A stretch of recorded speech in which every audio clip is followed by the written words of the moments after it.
Баклажан. Баклажан қазақша атауы баялы.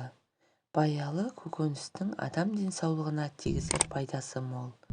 Жүрек жұмысы мен қан айналымын дұрыстайтын баклажанның басқа да пайдалы қасиеттері жайлы айтамыз. Ендеше соңына дейін оқыңыз.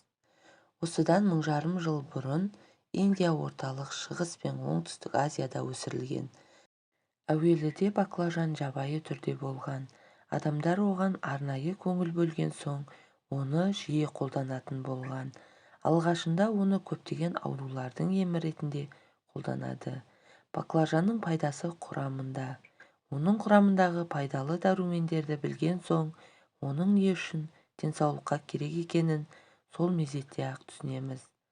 Баклажанның құрамында жасұнық, еритін қант, пектин, ақуыздар, калий, кальций, фосфор, темір, магний, натрий дәрумендері бар. Құрамында ПП дәрумені болғандықтан баклажан никотиннен арыла алмай жүрген адамдарға жақсы көмектеседі.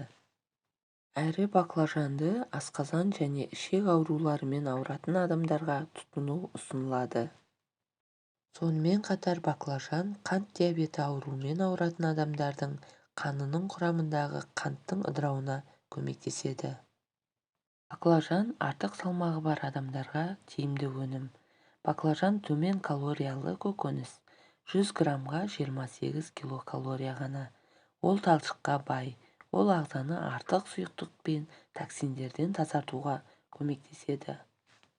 Сонымен қатар қатерлі ісіктің алдын алуға ықпал ететін және иммундық жүйке жүйесін нығайтатын қасиетке ие. Жоғарыда баклажанның емдік қасиеттерінің үлкен тізіміне қарамастан, бұл көкөністер зиянсыз деген емес.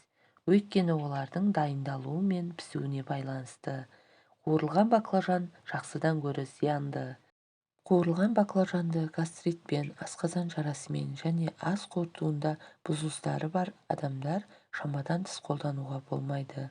Баклажан жеу қандағы қантты азайтуға көмектескеніне қарамастан, қант диабетімен ауыратындар және инсулин терапиясын қабылдайтын науқастар бұл өнімге аса мән бергені дұрыс. Өйткені көкөністе көмірсулар аз, сондықтан қант нормадан төмен түсіп кетуі мүмкін. Сіз түсінгендей баклажанның пайдасы мен зиянды тұстары қатар жүреді. Соның үшін қандай тағамды да көкөністі де шамадан тыс қолдану адам денсаулығына зиянды.